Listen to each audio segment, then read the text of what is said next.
भी ब्लास्फेमी का आरोप लगा, पुलिस पकड़ने आएगी, 200-500 का झुंड आएगा, पुलिस से आदमी को लेगा और वही हिसाब किताब कर लेगा। तो क्या जो नॉन मुस्लिम है उसकी मौत का टिकट इतना आसान हो गया कि कोई किसी ने भी ब्लास्फेमी का आरोप लगाया, जैसे पुलिस क्या करेगी, आके ले जाएगी। पुलिस को रोक दो, 500 लोगों का हजूम इकट्ठा कर लो, वही निपटा दो, वही खत्म कर दो। बॉस, ये बहुत डेंजरस प्रकरण है। It is alarming, it is baffling, it is something which should have never happened. इससे इंसानियत झुकती है। और एक बात बताऊं, क्या हिंदू का खून इतना सस्ता है कि कहीं भी बहाया जाएगा?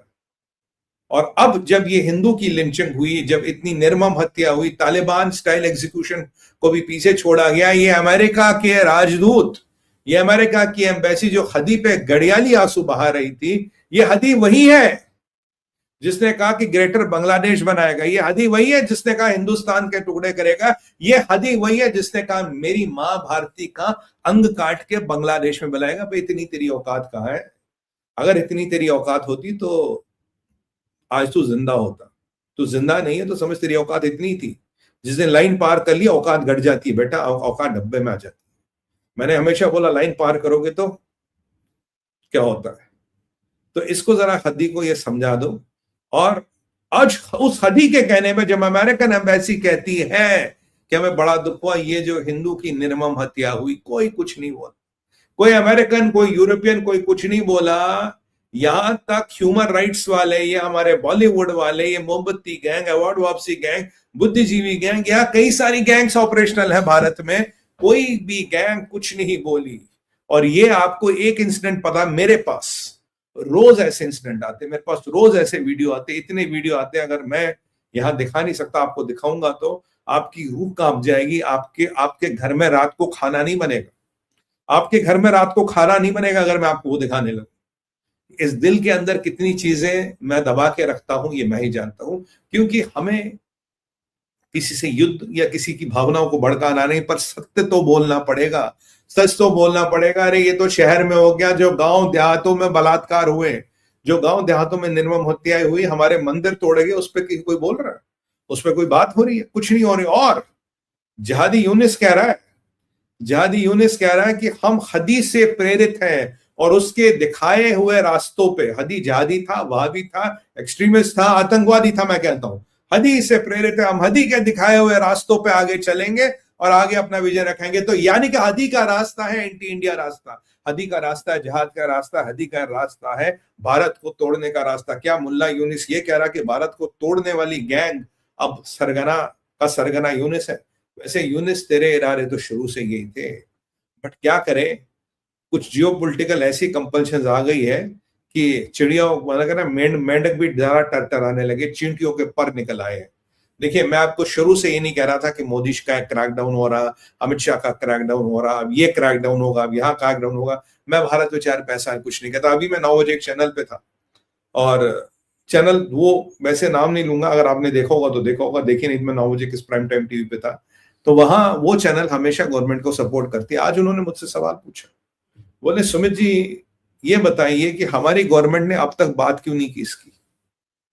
जब उस दिन 15 यहूदी मरे तो पूरी दुनिया में हाहाकार मच गया। मैंने कहा भाई सीधी सी बात है कि तब बेंजामिन नेतन्याहू साहब ने मशाल ले ली हाथ में और बोला कि ये चलेगा नहीं, एंथनी अल्बनीज को खींचा। आपने एल्बनी अल्बनीज को खींचा तो पूरी दुनिया आपके पीछे आ गई, नहीं तो हर कोई आंखें बंद करता, कहता अगर हम भारत के हिंदुओं के लिए, अगर हमारे घरों में होली दिवाली मन रही, अगर हमारे दिलों में खूब खील बताशे बन रहे हैं, अगर हमें कोई फर्क नहीं पड़ता, तो यार अमेरिका में रहने वाले या किसी इंग्लैंड में रहने वाले या किसी कुवैत में रहने वाले को क्यों फर्क पड़ने लगा? अगर आपको फर्क नहीं पड़ता, मुझे फर्क नहीं पड़ता, अगर दीपू चंद्र दास की मौत आपको और मेरा जमीर नहीं जगाती, तो हम अपेक्षा कैसे करें कुवैत या कीनिया में या केप टाउन में रहने वाला कोई उससे ग्रस्त होगा, कोई उसकी आत्मा क्यों झंझोड़ी जाएगी?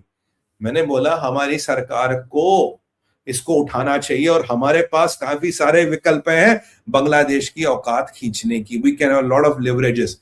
अगर जब तक भारत इसका कॉस्ट, कई बार कॉस्ट डायरेक्ट होता, कई बार कॉस्ट इनडायरेक्ट होता, जब तक आप इसका कॉस्ट डायरेक्टली या इनडायरेक्टली उनको नहीं जताएंगे, अनलेस एंड अनटिल दे पे the cost, directly and indirectly they will not feel the pain of it. उन्हें फर्क ही नहीं पड़ता, उन्हें समझ ही नहीं आता, उनको फर्क ही नहीं पड़ता हिंदू मरता तो मरे। अगर हिंदू हिंदू की बात नहीं करेगा तो कौन करेगा? अगर हिंदू हिंदू के लिए नहीं बोलेगा तो कौन बोलेगा? क्या यहूदी बोलेगा, पारसी बोलेगा, मुसलमान बोलेगा, क्रिश्चियन बोलेगा? कौन बोलेगा भाई? अगर हिंदू को तो हिंदू की बात करनी पड़ेगी ना। अगर आपको लग रहा कि बांग्लादेश में वो दीपू दास के साथ हो, वो हमारे तो बहुत दूर है, हमें कोई फर्क नहीं पड़ना। बंगाल में देखिए क्या हो रहा है, और अगर बांग्लादेश में हो, कल बंगाल में होगा। और मैं कह रहा हूं, ये मेरा प्रेडिक्शन है, ये अब एसओपी बन गया, ये जमात द्वारा प्रायोजित एसओपी बन गया है कि ब्लास्फेमी लगाओ और तुरंत काम निपटाओ। ये नया एसओपी बांग्लादेश का बन गया। इसको मैंने पाकिस्तान में बनते और मजबूत होते देखा, इसको मैंने पाकिस्तान में प्रोसेस में आते हुए देखा है। इसीलिए मैं आपको कह रहा हूं, यूनिस के एजेंडा में क्या है कोई डाउट नहीं है, यूनिस क्या चाहता कोई डाउट नहीं है। मेरा तो आज इतना दिल व्यतीत हो गया जब मैंने देखा वकरुल जमान वहां बैठा है। वकरुल जमान को क्या जरूरत थी 2% के जहादी लौंडे के मैयत में जाना? काफी लोग को काफी हवाली मवाली आ गए। वैसे इन जहादियों ने फिर जाके बांग्लादेश के कुछ पार्लियामेंट का भी घेराव किया, वहां भी कुछ पत्थरबाजी वारा की, बोला जी शरिया कानून। मैं लाओ यार, शरिया किसके बाप का जाता है? लाओ शरिया कानून। हमारा क्या, हमारी संवेदनाएं कहा है? हमारा धर्म क्या कहता है? सनातन धर्म क्या कहता है? धर्मो रक्षन्ते रक्षन्ते, यानी कि धर्म उसकी की रक्षा करता जो धर्म की रक्षा करता। और धर्म भी क्या कहता है? धर्म कहता जो बांग्लादेश में हिंदू है, जो बांग्लादेश में माइनॉरिटी है, क्रिश्चियन है, बुद्ध है, सिख है, जो हमारे माइनॉरिटी के भाई है बांग्लादेश में, उन्हें वहां से निकाल। नहीं, इस्लामिक शरिया लाना, लाओ। अफगानिस्तान में इस्लामिक शरिया तो हमने थोड़ी ना रोका, बट हमारे भाइयों को, हमारी माताओं की इज्जत, हमारे भाइयों को बलि का बकरा ना बनाया जाए। भाई एक हिंदू बलि का बकरा नहीं बन सकता अगर किसी ने हद्दी को मार दिया। हद्दी को मारने वाले कौन? तीनों बांग्लादेशी, तीनों मुसलमान। अगर एक बांग्लादेशी मुसलमान दूसरे बांग्लादेशी मुसलमान को मारता, सवाल सिर्फ इतना पूछता भारत बेचारा दीप चंद्र दास क्यों मरे, महिलाओं का बलात्कार क्यों, मंदिर क्यों टूटे, हिंदू का दुकान क्यों जले? क्या ये आपको और हमारा धर्म नहीं है? क्या हम इस धर्म से और इस धर्म यज्ञ से अभीग रहेंगे?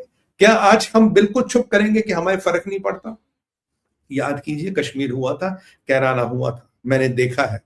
ये जो 1947 में लोग यहाँ आए ना पार्टीशन के बाद, जमींदारियां थी, बड़ी बड़ी मंडियों के मालिक थे, बड़ी बड़ी हवालियां थे, कश्मीरी पंडितों के पास बहुत पैसा था, कश्मीर में बहुत जमीनें थी, जागीरें थी। कहा फुटपाथों पे आके मरे हैं, सांप के डसने से मरे, बिच्छू के काटने से मरे। ये हकीकत है, मैंने देखा है। लॉस्ट ओवर पीपल, मैंने ये देखा है। ये तो अगर आपको लगता है कि हमसे बहुत दूर है, बहुत नजदीक नहीं होगा, ये सब टेस्ट चीजें होती हैं, इनको टेस्ट कराया जाता है कि क्या होगा, क्या होगा, आगे क्या होगा। Boss, it is coming, it is coming. और अगर हम सचेत नहीं रहे तो बॉस, धर्म केवल लोगों का काम नहीं है, धर्म आपका काम है, धर्म मेरा काम है। लाइक शेयर सब्सक्राइब करते रहिएगा प्लीज, हमारे चैनल को आगे बढ़ने में मदद कीजिएगा। और कम जरूर बेल आइकन दबाइए ताकि आपको नोट्स मिले। हम 11 से 11:30 के बीच लाइव आते हैं और आप हमारा समर्थन भी कर सकते हैं।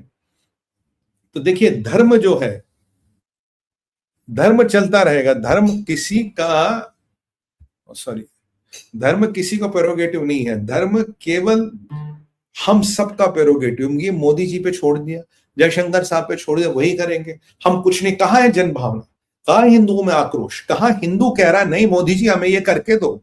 एक जन भावना निकालिए। 1 लाख हिंदू आज, मैं तो कह रहा हूं पाकिस्तान और बांग्लादेश के हिंदुओं के लिए हम मांग करेंगे, एक दिन बॉर्डर खोल दो, ला यहां आने दो।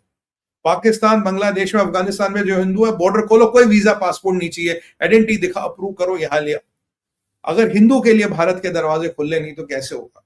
अगर माँ के बच्चों के लिए उसकी माँ की कोख में जगह नहीं है तो कैसे होगा? अगर सनातन की भूमि सनातनियों को शरण नहीं दे पाएगी तो कैसे होगा?